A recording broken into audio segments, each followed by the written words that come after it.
Hello there. Today we're going to look at one of the lesser known Scottish club makers, but one with a long history. And I have to admit I'd not heard of the name prior to seeing a half set of clubs being kindly offered to any interested parties on a golf forum. Can there be a more Scottish sounding brand than Tom Reekie? It even has echoes of the Capital's nickname, Auld Reekie. Let's begin by looking at the history of Tom Reekie Son, and then we can review the half set of clubs which generously made their way to me. Tom Reekie was born in the village of St Monans in 1880, just 2.5 miles from the golfing hotbed of Ely in Earlsferry. This small area was host to many famous golfers and club makers, including leading professionals James Braid and Dougie Rolland, and famed club makers George Forrester and Andrew Scott. Tom Reekie was born in 1880, and at the age of 15 he was apprenticed to George Forrester, one of the most innovative club makers of his day. Among his many inventions was the socket joint for woods. Prior to that, wooden heads had been joined to the shaft with a scare joint. Tom finished his apprenticeship in 1900, aged 20, and continued in the employ of George Forrester up until 1914, when he was called up for duty in the First World War. He was fortunate enough to survive the war and returned to work for George Forrester. In 1919 he married, and in the same year set up his own business, Tom Reekie Golf Club Maker. In the early years Tom shaped his woods from the plank, but in later years bought rough shaped wood heads from Gibson's. For irons he bought rough cast heads from Anderson or George Nicol, and these he finished to create the final clubs. Tom Reekie never tried to compete with the major club suppliers, but rather focused on the immediate area close to his business.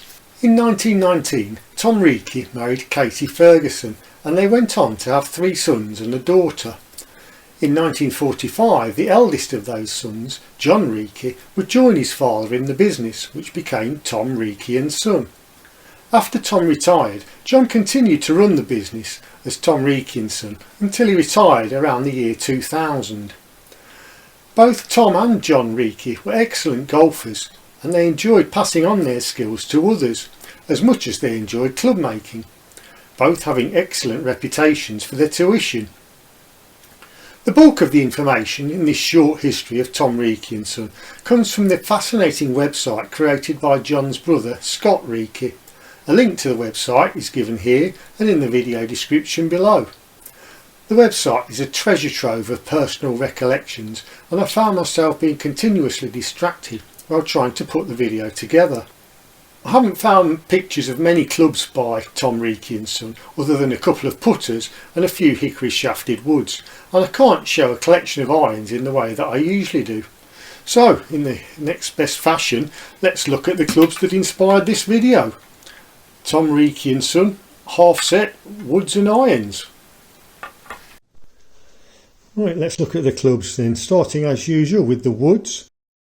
It's pretty obvious that these are a laminated wood. We've got quite dark lines there where the glue between the layers of maple shows up very nicely there.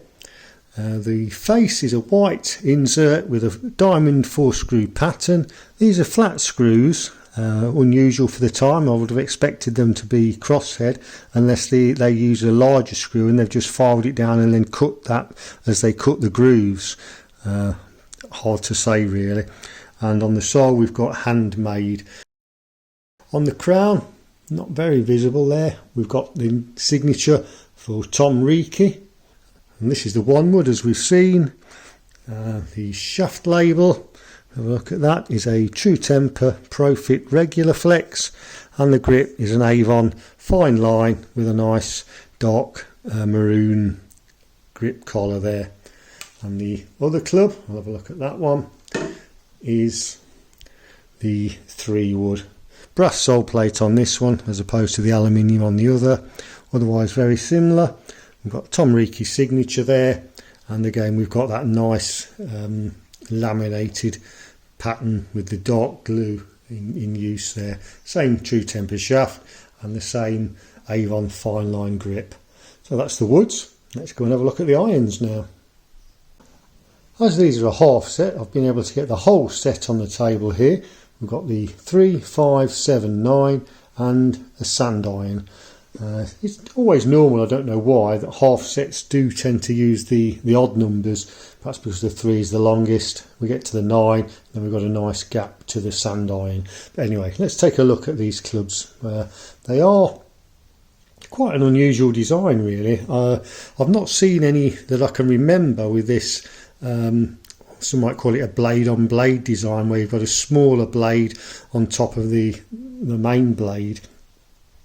When I was looking into Tom Reekie, I found that they were supplied by a number of club manufacturers.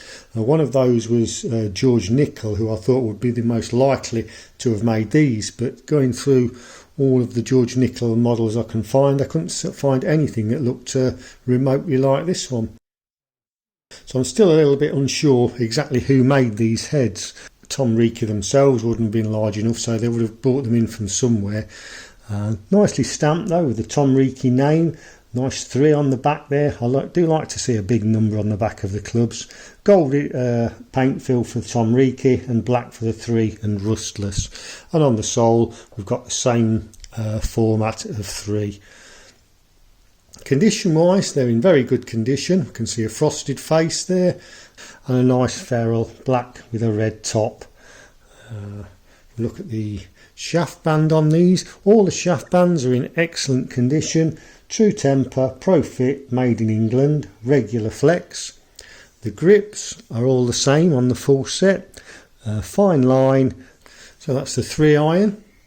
We'll just have a quick look at the sand iron. All the others are in the same style, that blade on blade design. Sand iron, as is often the case, completely different, but we have got the same paint fill, Tom Reekie signature, sand iron rustless.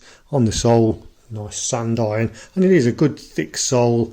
What's the bounce like? It's probably typical of the time. Nice big amount of grooves on there. The shaft band on this one is actually a little unusual. I can't remember seeing one of this style before. It's a true temper, pro fit, but it also says by Ackles and Pollock, which, as I say, I can't remember seeing that before. So maybe these are slightly later Profit shafts, probably towards the end of their production run, which would date the clubs to the late 1960s. That's the sand iron. Now let's have a look at the putter. And to finish, we have the putter. When I got this set of Tom Reekie clubs, there was a putter in the bag, but it was a bit of an answer style knockoff, not something that I wanted to use. So I've got this one, which is by St Andrew Golf Company, you can see there, and the model is the Cert. A nice confident name there. It's quite an unusual shape, bit of a Spalding cash-in style, but with a raised toe there.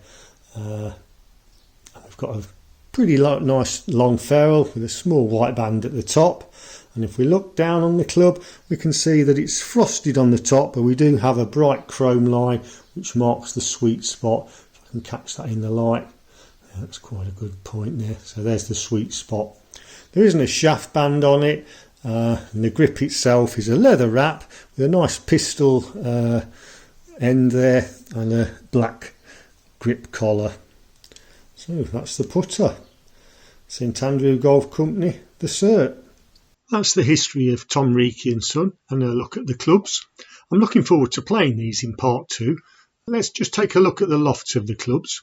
The 1 wood is fairly typical at 11 degrees, but the 3 wood is very lofted, 20 degrees in fact. And the irons, half a set, not exact gapping between them, 10 degrees, 7 degrees, 10 degrees and 7 degrees. But they should be fine, easily workable for a half set of clubs. And as I say, I'm really looking forward to playing these. Well, thanks for watching and I hope you enjoyed it. I'll catch you in part 2. Bye.